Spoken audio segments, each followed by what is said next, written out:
교회사 17번째 강의입니다. 今天是教会历史的第17讲。 오늘부터는 최근세 시대의 교회사를 배우도록 하겠습니다. 今天开始跟大家来分享的是最近的近代时代的教会历史。 그 연대를 보면 1800년대부터 현재까지의 교회사입니다. 那就其年代呢，是从1800年到现在。 먼저 서론적으로 몇 가지를 살펴보겠습니다. 首先，我们从其绪论当中来了解一下。 먼저 복음의 확장입니다. 首先是福音的扩张， 교통의 발달로 세계가 축소되었습니다. 因着交通的发达呢，世界变得越来越小， 각 분야가 세계적인 성격을 가지게 되었습니다. 在各个领域上呢，都带有一种世界性的一些性质。 복음이 대륙 오지로부터 절해의 고도까지 널리 전파되게 되었습니다. 这福音呢，也开始传到了各大陆，还有各个哪怕在远处的那些地方。 미국의 번영은 복음 전파를 세계적으로 촉진시키는 구실을 하게 되었습니다. 那美国的繁荣呢，带出了福音传播的那种传播的繁荣。 다음으로 살펴볼 것은 기독교의 사회활동입니다. 下面来了解基督教的社会活动。 먼저 프랑스 혁명의 결과로 유럽 대륙의 평민 세력이 크게 확장되었습니다. 首先，我们可以了解，因着法国大革命的结果呢，带出了欧洲大陆这种平民这种势力的扩张。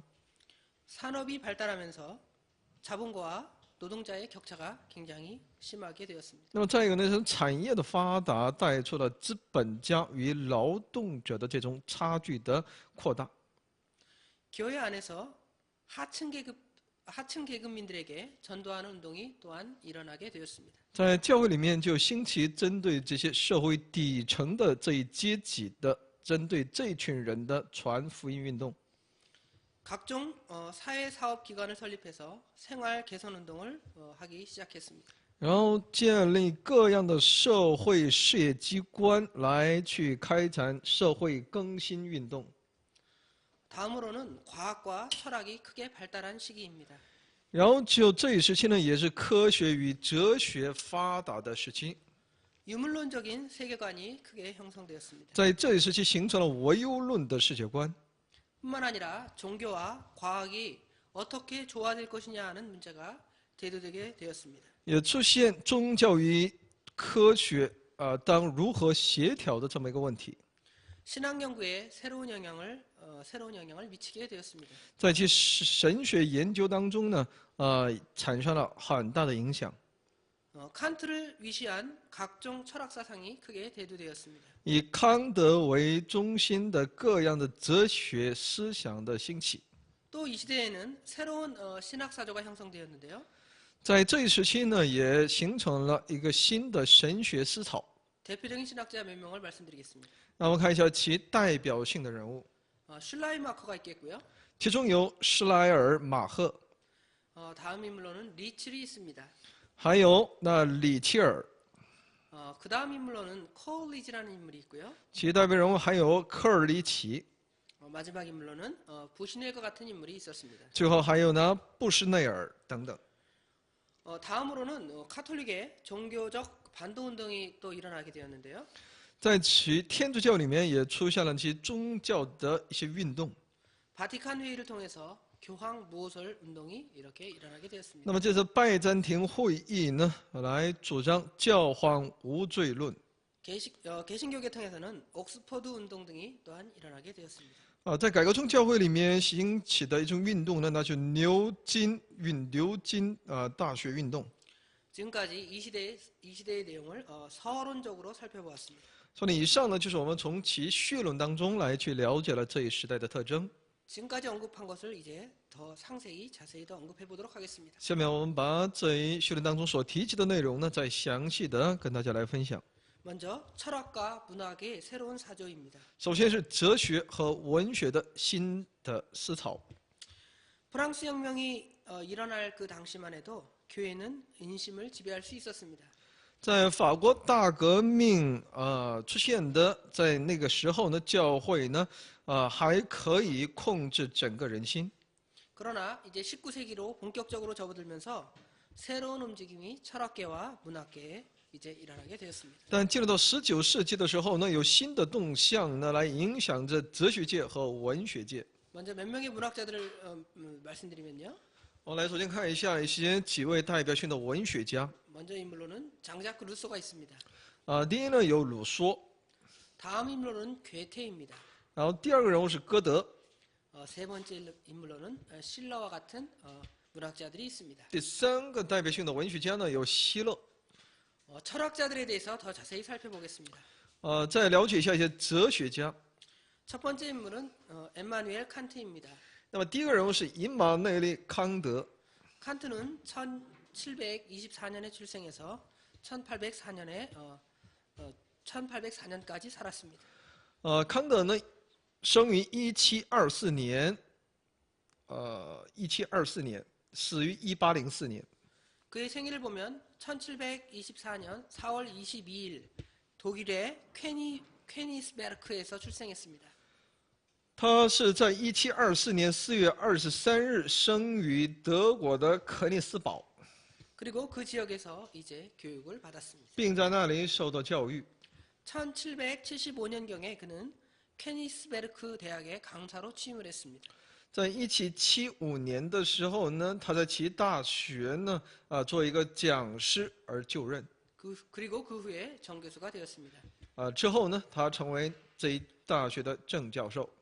그는 이 퀘니스베르크 이 도시에서 평생을 보냈고요.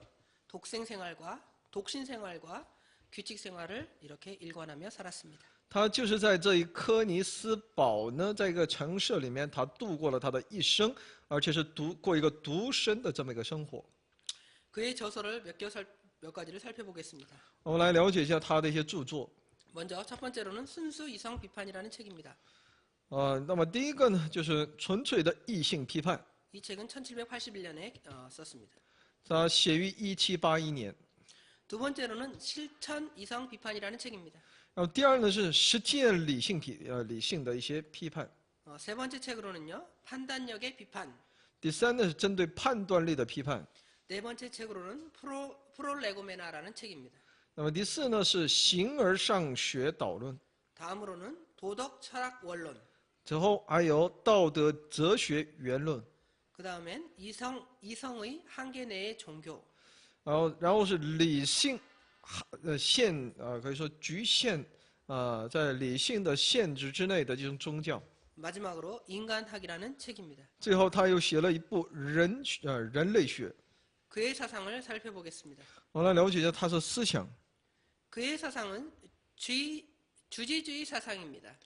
那么他的一个思想是主治主义的这样的一个思想， 즉 사색의 자유를 추구한 나머지 개인적 주지주의에만 집착하고 자연적 가설 위에 서 있는 학문만이 진리라고 하는 데에 대해서 지식적 비판을 가져야 한다고 그는 주장을 했습니다. 他主张思想的这么一个自由，他更注重个人的主观的那种意识和主张，他把一切都放在以科学为假设的这么一个学问当中，他唯有把这学问当作真理，带着这种真理，在这一角度上呢，他要持一个用知识来带有一种批判的这种角度来看待任何一个问题。 그리고 그의 대표적인 책들 중에 순수 이성 비판과 실천 이성 비판이 있는데요. 이 두 가지에 대해서 더 자세히 살펴보겠습니다. 而且在他的这个著作里面也有一个纯粹的针对理性的批判这样的一些内容。 먼저 순수 이성 비판에 관한 내용입니다. 首先来了解一下纯粹理性批判的内容。 이 순수 이성 비판이라는 책은 인식론과 형이상학을 다루는 책입니다.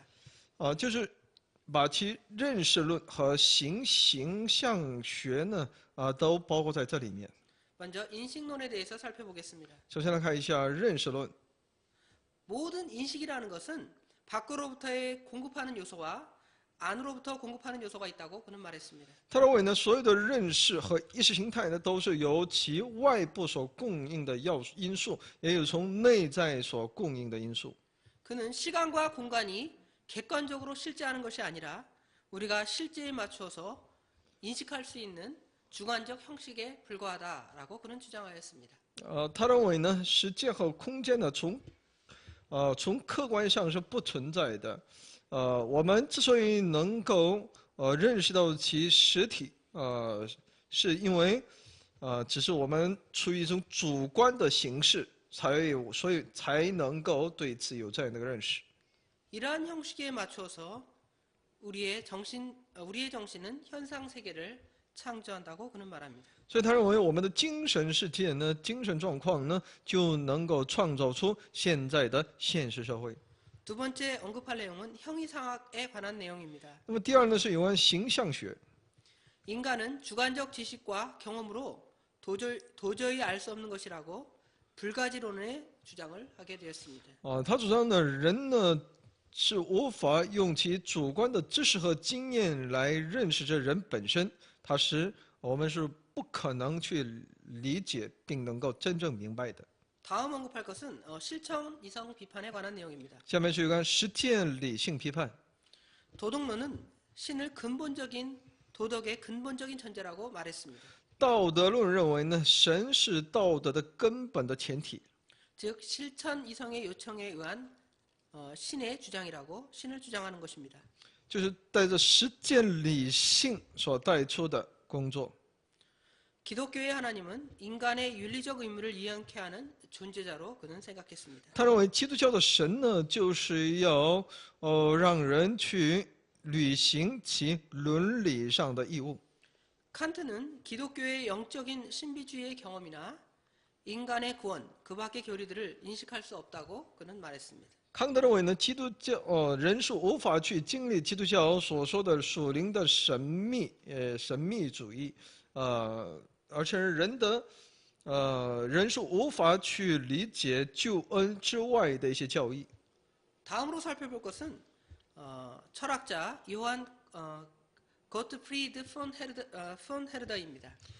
下一位呢，就是代表性的人物呢，是约翰·科特弗利德·冯·赫尔德。 그는 1774년에 출생해서 1803년까지 살았습니다. 他生于1774年，死于1803年。 그는 칸트의 제자로서 신학을 전공했습니다. 他是康德的门生，他攻读神学， 루소의 영향을 크게 받은 인물로 또한 알려져 있습니다. 而且他又深受卢梭的影响。 그는 또한 괴테의 주선으로 바이마르 궁전의 목사가 되었습니다. 而且他也得到歌德的推荐，成为魏玛宫廷牧师。 다음으로는 이 폰 헤르더의 사상을 살펴보겠습니다. 然后来看一下这冯赫尔德的思想。 그는 감정을 중요시하고 개인주의에 치우치는 그러한 사상을 가졌습니다. 他的思想呢，注重感情，注重个人主义。 그는 종교에 대해서 종교라는 것은 인도의 체현이며 기독교는 최고의 체현이라고 이렇게 말했습니다. 他认为基督教是一种最高的一种体现经历。 그래서 참으로 기독교를 알려고 한다면 원시적인 사료를 연구해야 한다고 그는 주장했습니다. 所以他认为，如果真的想要清楚地理解基督教，那应该对其原始一些人类的一些材料进行研究才可以。资料。 그러면서 그는 말하기를 성경은 인간을 위해 인간이 기록한 책이다라고 주장을 했습니다. 他主张呢，圣经是人为了人类所记录的一本书。 그러한 까닭에 성경을 읽는 데에는 인간적인 방법을 사용해야 한다고 그는 주장을 하게 된 것입니다. 所以呢，他主张呢，要读圣经的时候呢，必须运用人的方法来去读经。 그의 대표적인 저서로 1792년에 쓴 역사 철학의 관념이라는 책이 있습니다. 他的代表作呢，有1792年所写的《历史哲学观念》。 세 번째 철학적 인물, 이분은 철학자이기도 하고 신학자이기도 합니다. 철학자 인물인 슐라이어 마허에 대한 이야기입니다. 那么第三个人物呢，那就是神学家又是哲学家施莱尔马赫。 그는 1768년에 출생해서 1834년에 죽었습니다. 他生于1768年，死于1834年。 그의 생애를 보면 첫 번째로 그는 1768년에 동부 독일의 브레슬라우에서 목사의 아들로 출생을 했습니다.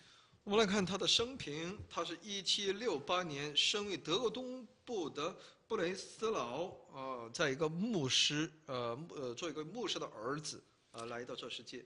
그는 한때 바르비 신학교를 다니기도 했는데요. 그 신학교를 마치지 못하고 할레 대학으로 옮겨서 칸트를 연구하게 되었습니다.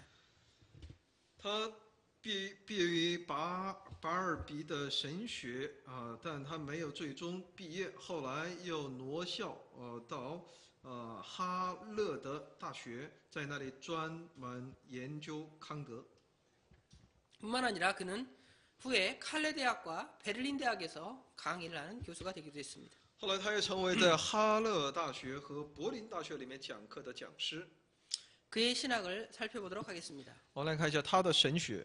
그의 신학을 한마디로 말한다면 종교적 체험의 신학이라고 말할 수 있겠습니다. 他的神学观点呢，也就是宗教性的体验神学。 그의 종교론을 살펴보겠습니다. 我们来看一下他的宗教论。 그는 종교는 감정이나 감정 영역에 속한다라고 말했습니다. 他认为宗教呢是属乎感情和感情的领域。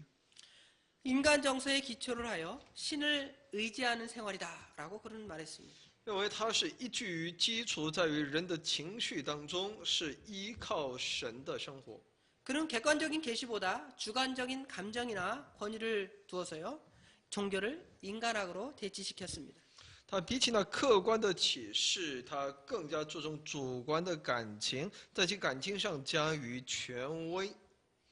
그는 종교를 무한한 감촉을 맛보는 것이다라는 경험론을 크게 강조하게 되었습니다. 而且他强调宗教呢，就是去感受那无限的感觉。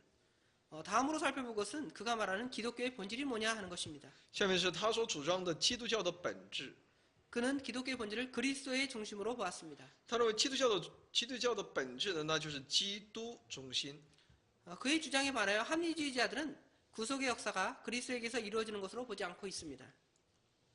而那些合理主义者呢，他们认为救赎的事工呢是不出于基督的。 그러면서 그는 그리스도의 사업이 곧 구속이다라고 말했습니다. 而且他有主张呢，基督的工作就是救赎。 신앙이라는 것은 하나님은 의지를 체험하는 속에 뿌리박고 있다. 하나님을 의지하는 그러한 체험 속에 뿌리를 박고 있습니다. 其根基呢是在于信仰的根基在于依靠上帝的体验当中。 죄라는 것은 하나님을 원수하는 것이고요. 구속이라는 것은 그 죄를 극복하는 것이라고 그는 말했습니다. 他说的罪呢，就是与生为敌；救赎呢，就是克服罪。 이것은 하나님의 은총만으로 가능하다고 그는 말했습니다. 他认为这呢，只能是借着神的恩典才可行的。 그러나 그는 신조나 성경보다 종교적 개인의 체험을 중요시하는 그러한 사상을 가졌습니다. 他比起那信条呢，更为注重比起信条和圣经更加注重的就是个人在宗教里面的体验。 다음으로는 슐라이어 마커의 기독론을 살펴보겠습니다. 然后看一下他的基督论。 먼저 예수는 인류의 원형이다라고 말했습니다. 首先，他主张耶稣是人类的原型。 그는 예수님에 대해서 제1창조를 초월하는 제2의 창조이다라고 말했습니다. 而且他主张呢，耶稣呢，是超越第一创造的，是属于第二创造。 성육신은 기적이고 초자연적인 사건이라고 말했습니다. 他认为道成肉身是神迹，是超自然的事件。 그러면서 그가 그리스도께서 고난당하는 것은 인류와 완전히 결합된 것이다라고 말했습니다. 而且他认为主受苦是为了与人类完全的结合。 그의 저서들을 몇 가지로 보면 他的一些著作， 먼저 종교론이라는 책입니다. 首先有宗教论， 그 다음으로 그는 독백이라는 책을 또한 썼습니다. 然后是独白， 그다음에 마지막으로 그의 유명한 책은 기독교 신앙이라는 책입니다. 他的最后一卷非常著名的一本书，那就是基督教信仰。 다음으로 살펴볼 것은 이 슐라이어 마허 이후의 내용들을 살펴보도록 하겠습니다. 下面我们要看到内容是施莱尔马赫之后的一些人物。 첫 번째 살펴볼 철학자는 헤겔이라는 철학자입니다. 首先要看到的哲学家呢是黑格尔。 헤겔이라는 철학자는 1770년에 출생해서 1831년까지 살았습니다. 他生于1770年，死于1831年。 그는 슈투트가르트에서 출생했습니다. 他生于斯图加特， 그리고 그는 튜빙겐 대학에서 수학을 했습니다. 而且他是在土宾根大学里面就读。 그는 가정교사를 했고요. 他曾经当过家庭教师， 예나 대학에서 강사 생활을 하기도 했습니다. 也在耶拿大学作为讲师。 신문 기자가 되기도 했고요. 他也成为报纸的记者， 고등학교에서 교장 선생님이 되기도 했습니다. 在高校呢也成为校长。 그러면서 그 후에 1816년에는 하이델베르크 대학에서 교수가 되었습니다. 而且在1816年的时候呢，他在海德堡大学呢担任教授一职。 그 이후에 베를린 대학으로 교수로 자리를 또한 옮기기도 했습니다. 后来又到柏林大学来做教授。 이 헤겔의 사상을 살펴보도록 하겠습니다. 我们来看一下这黑格尔的他的思想。 그는 관념론을 논리적으로 발전시켜서 범신론을 주장하였습니다. 他把其观念论呢，在其理论上呢把它发展，让他最终他主张其泛神论。 그는 셸링의 세계관을 근거로 해서 그것을 체계하려고 시도했습니다. 他要以谢林的世界观为依据，要把它具体化、系统化。 논리와 형이상학을 동일시했습니다. 他把理论和形象学呢看为统一的。 그러면서 실제라는 것을 활동과 발전의 과정으로 이렇게 보게 된 것입니다. 他把那实际呢看作是其运作和发展的一个过程。 그는 라이프니츠의 주지설을 발전시켜서 이성과 절대자를 동일시했고요. 他要使莱布尼茨能够不断的来发展把这理性和绝对者呢看为同等。 그리고 이성은 논리적인 과정 그 자체라고 그는 말했습니다. 他认为理性就是其理论的过程其本身。 그는 변증법의 그 과정에 있어서 세 가지 중요한 요소를 제시했습니다. 在其辩证法的过程当中，他提出了3个重要要素。 그 변증법의 과정을 정반합 이 세 가지로 말할 수 있는데요. 我们可以把这3个部门称作为正反合。 먼저 정이라는 것은 추상적인 보통의 개념을 말합니다. 正呢，那就是抽象的一般的概念。 반이라는 것은 그것과 반대되는 개념을 설명하는 거죠. 反呢，就是与其相反的。 세 번째로 합이라는 개념은 이 정과 반이 이제 결합돼서 합이라는 제3의 개념을 만들어내는 것입니다. 和呢，就是正与反所结合最终的答案。 즉 변증법적 과정이라는 것은 실제의 진화를 따라서 결국은 보통의 개념이 되므로 일체의 모순이 해결된다는 것으로 그는 말을 했습니다. 就是说，辩证法的过程呢，就是在其借着实际的进化，最终成为普通概念，就是解决一切的矛盾。 그의 저서로는 정신현상학, 철학개론 등이 있습니다. 他的著作呢有精神形象学，还有哲学概论。 법철학, 종교철학, 논리학 등의 책을 또한 그가 쓰기도 했습니다. 也有法律哲学、宗教哲学、伦理学等等。 다음으로 슐라이어마허 이후의 철학자들 두 번째 인물인 스트라우스를 살펴보도록 하겠습니다. 斯莱马赫以后的人物当中呢，有一位叫施特劳斯， 그는 1808년에 출생해서 1874년까지 살았습니다. 他生于1808年，死于1874年。 그는 튜빙겐 대학에서 공부를 했고요. 他就读于土宾根大学。 신학자 슐라이어마허와 철학자 헤겔의 영향을 크게 받았습니다. 他接受施莱尔马赫和黑格尔的影响。 그는 예수의 전기라는 책을 발행해서 많은 사람들에게 충격을 주었습니다. 他发行耶稣的传记，来使很多人受到冲击。 이 예수의 전기의 책의 내용들을 몇 가지로 보면 첫 번째로 예수는 역사적 인물이나 이적은 신화다라고 이렇게 주장했습니다. 他的这本书当中呢，首先主张耶稣，是历史的人物或者那些神迹这些内容呢，都是那神话。 그러면서 역사적인 가치로 보아서 사복음서 중에서 마태복음만 중요하고 그 다음에 요한복음은 특별히 가치가 없는 책이다라고 그는 주장했습니다. 而且他主张呢，从历史角度来，他判断福音书当中呢，唯有马太福音是重要的，约翰福音是没有价值的。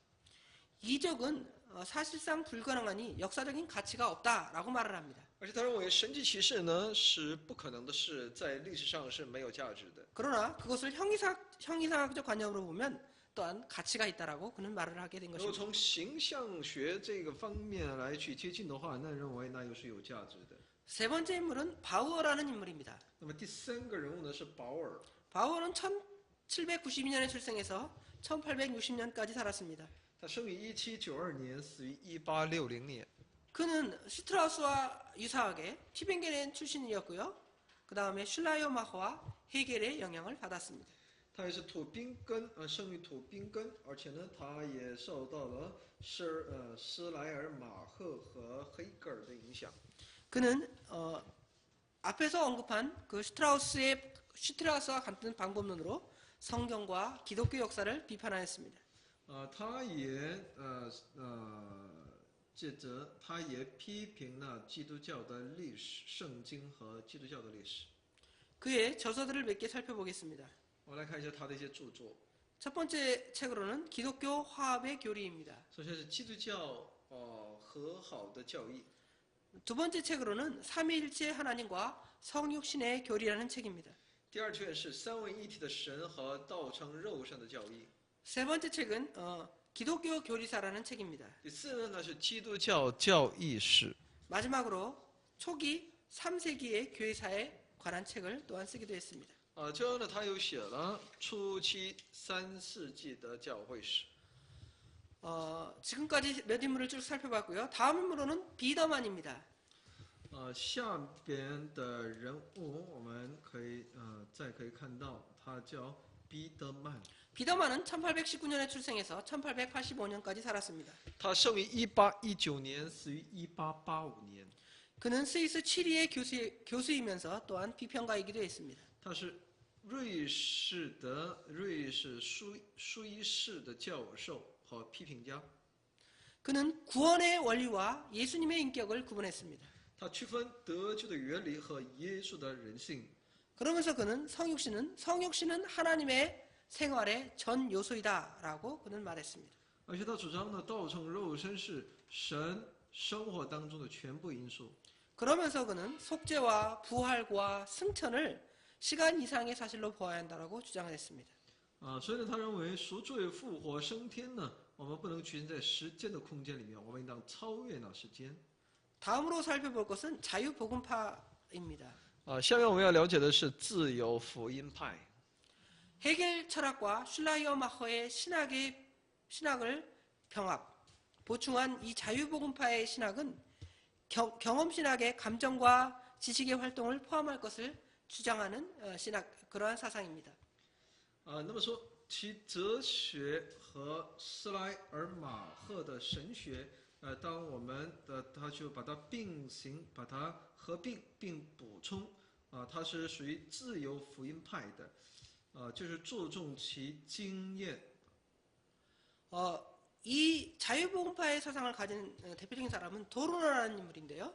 도르노 외에도 많은 그 학자들이 이 학파에 소속되어서 활동을 했습니다. 其代表性的人物呢有托尔讷但也有很多其他的一些学者属于这一派别。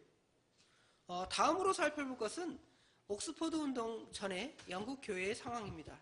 下面我们要看到是牛津运动之前的英国教会。 먼저 영국 교회를 지배하는 사상들에 대해서 몇 가지를 살펴보겠습니다. 首先来看一下掌管英国教会的一些思想。 먼저 메소디스트, 그러니까 감리교회 복음파 사상이 지배를 했습니다.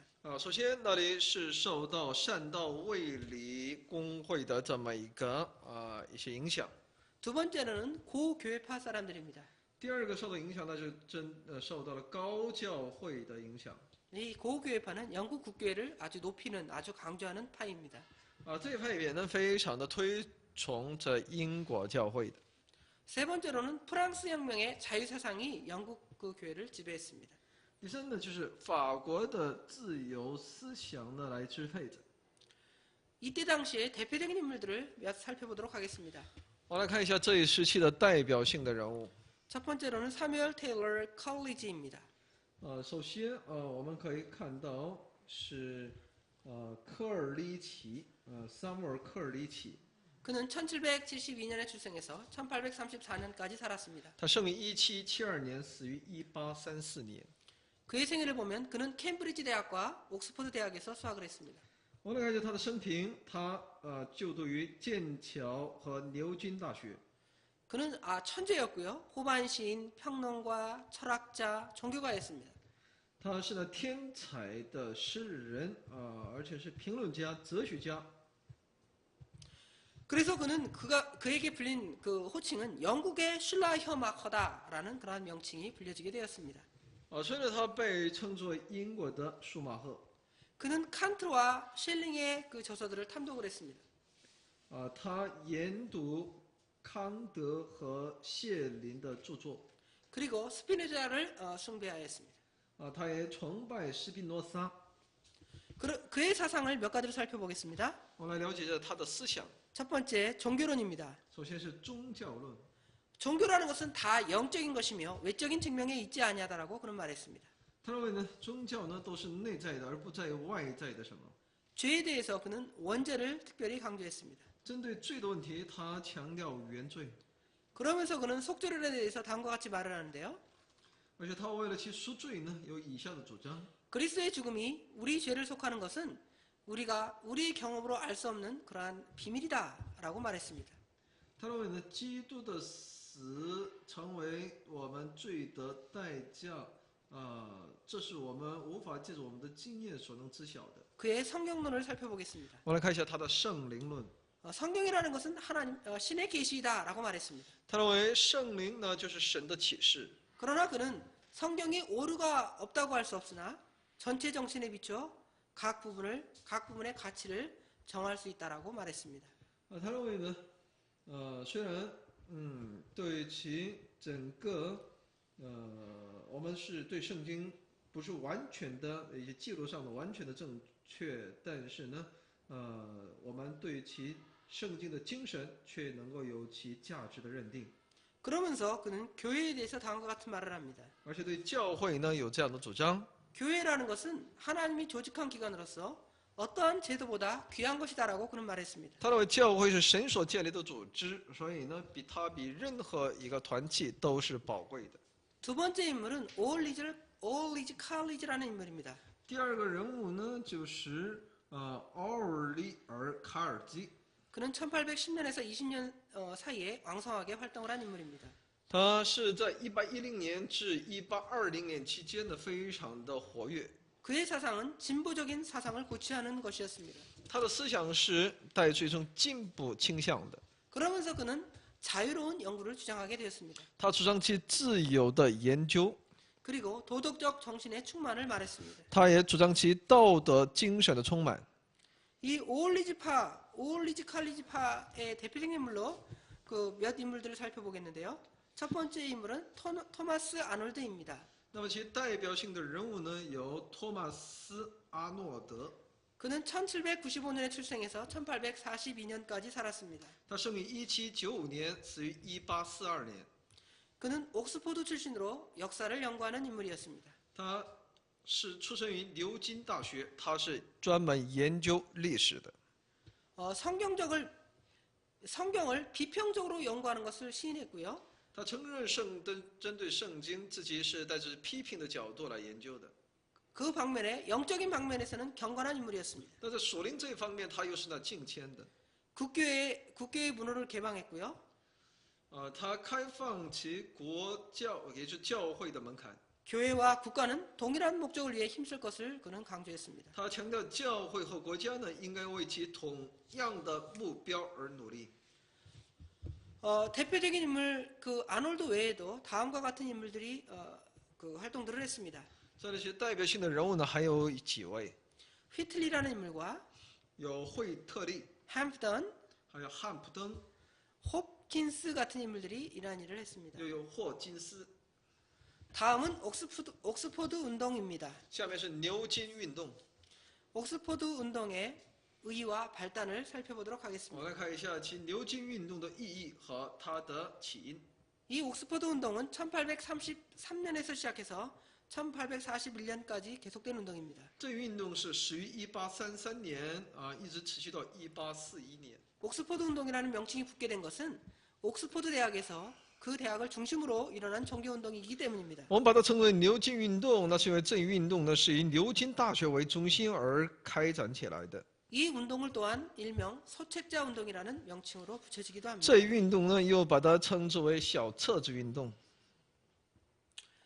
1822년 선거법 확장안과 1828년의 종교자유법 법안으로 중산층의 국회 진출이 크게 늘어나게 되었습니다.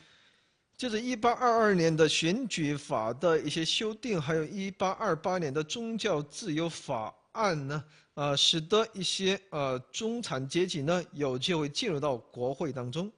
그러한 까닭에 이 개혁파의 세력이 점점 커지게 되었고요. 这样一来呢，其改革派的势力就不断的扩张。 이에 반하여 고교회는 자신들의 권위 보존을 위해서 이 옥스포드 운동이 일어나게 된 것입니다. 这样呢，就高教会呢，就为了保存自己的权威呢，就兴起了这么一个运动。 그 발단은 1833년 7월 14일 존 키블이 국민적인 배신이라는 설교를 함으로써 그 운동이 시작되게 된 것입니다. 其起因是在1833年7月14日的时候，约翰·基布尔呢，他在讲道当中讲到题目就国民的背叛来引发的。 이 옥스포드 운동의 목적을 몇 가지로 살펴보겠습니다. 那我们看一下这个牛津运动的目的。 첫 번째로는 종교적인 침체를 이렇게 구출하기 위한 목적이었습니다. 第一呢，是为了摆脱宗教的这种退步； 다음으로는 건실하고 순수한 교회를 육성하기 위한 운동이었습니다. 再一个呢，就是来去培养健全的、单纯纯真的教会。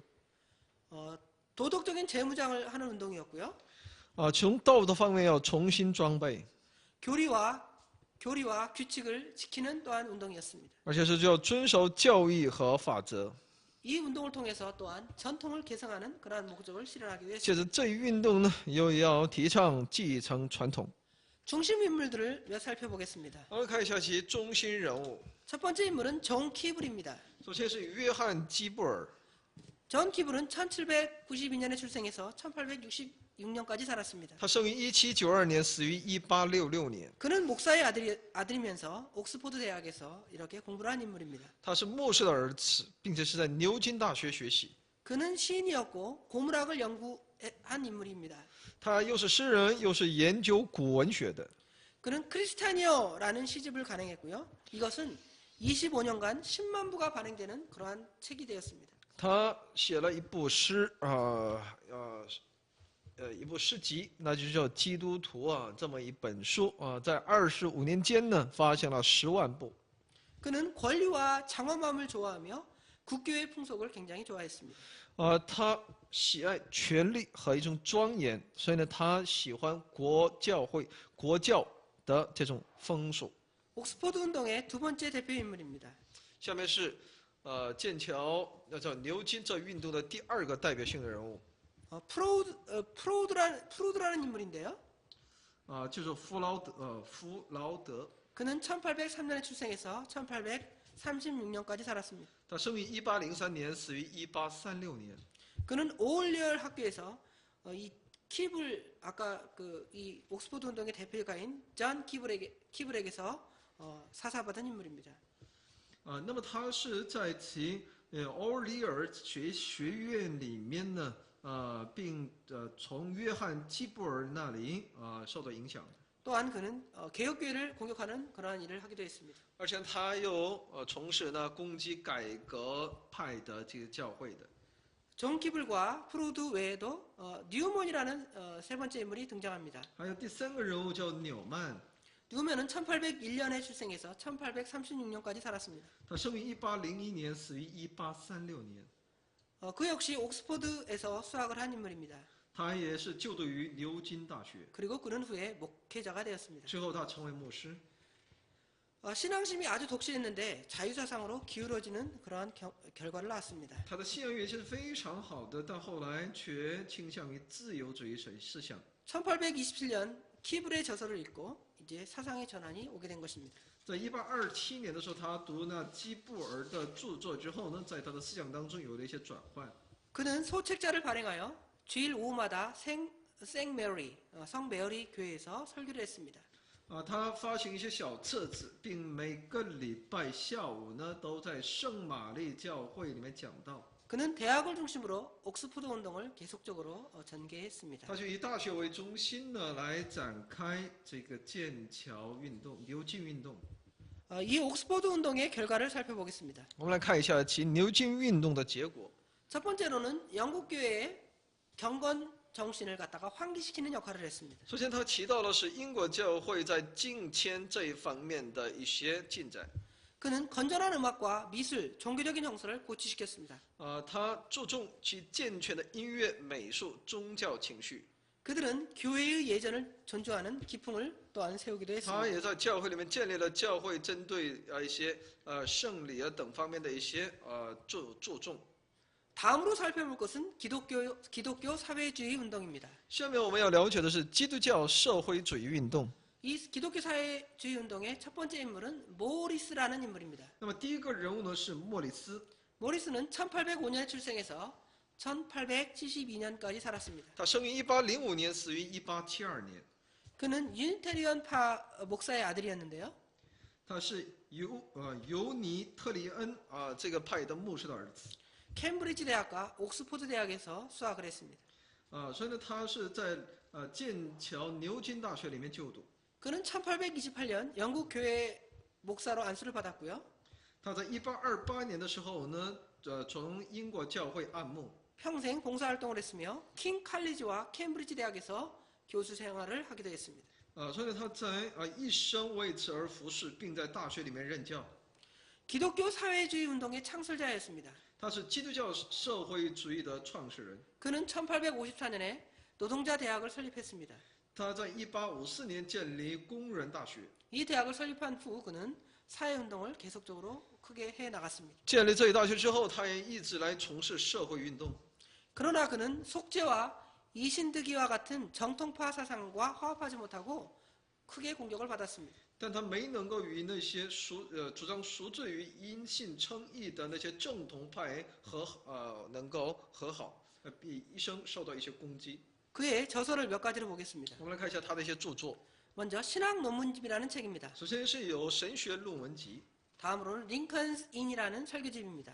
再一个是伦敦林肯的这种讲道集， 다음으로는 그리스도의 왕국이라는 책입니다. 再一个呢是基督的王国， 그 다음으로는 심리와 윤리 철학사에 관한 책입니다. 再一本呢是心理伦理哲学史， 마지막 책으로는 요한복음 및 서신 강해라는 책입니다. 最后一卷呢是约翰福音和书信书讲解。 다음으로는 기독교 사회주의 운동의 두 번째 인물입니다. 下面是基督教社会主义这一派运动的第二个人物， 그는 킹슬리라는 인물인데요. 그는 1819년에 출생해서 1875년까지 살았습니다. 叫金斯利，他生于1819年，死于1875年。 그는 캠브리지 대학 출신으로서 25세에 설교자가 되고 후에 궁정 목사가 되었습니다. 他就读毕业于剑桥大学，25岁的时候成为讲道人，后来成为宫廷牧师。 그는 앞에서 말한 모리스의 감화를 받아서 그와 함께 사회 개량 운동에 헌신하는 인물이 되었습니다. 他受到莫里斯的那种感化，后来他也从事社会改良运动。 그는 천재적인 시인이었고요. 자연미를 즐기는 인물이었습니다. 他是天才般的诗人，他非常注重自然美。 그의 대표적인 저서로는 역사적 소설, 他的代表作呢有历史性的小说， 사회 비평집, 有社会批评， 설교집 등이 있습니다. 还有讲道集等等。 세 번째 인물은 패드릭 로버슨이라는 인물입니다. 那么第三个人物叫罗伯逊， 그는 1816년 출생해서 1853년까지 살았습니다. 他生于1816年，死于1853年。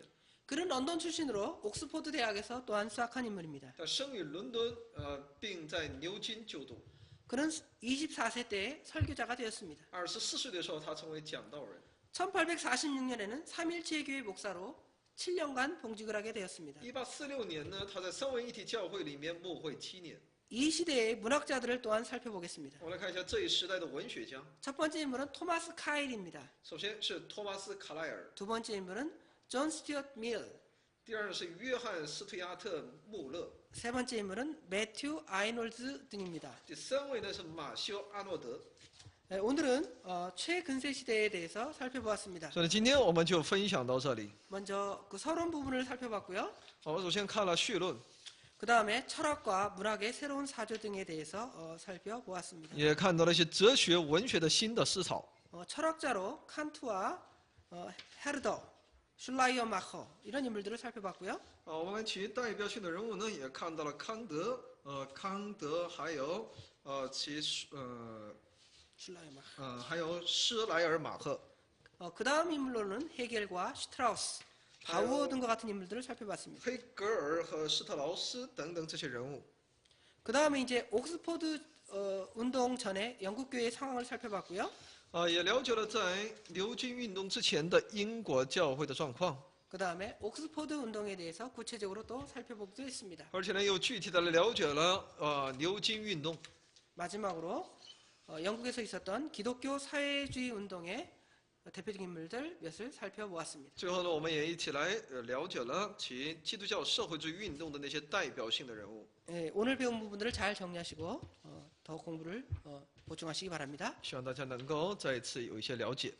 오늘 여기까지 공부하도록 하겠습니다. 今天讲到这里， 감사합니다. 谢谢大家。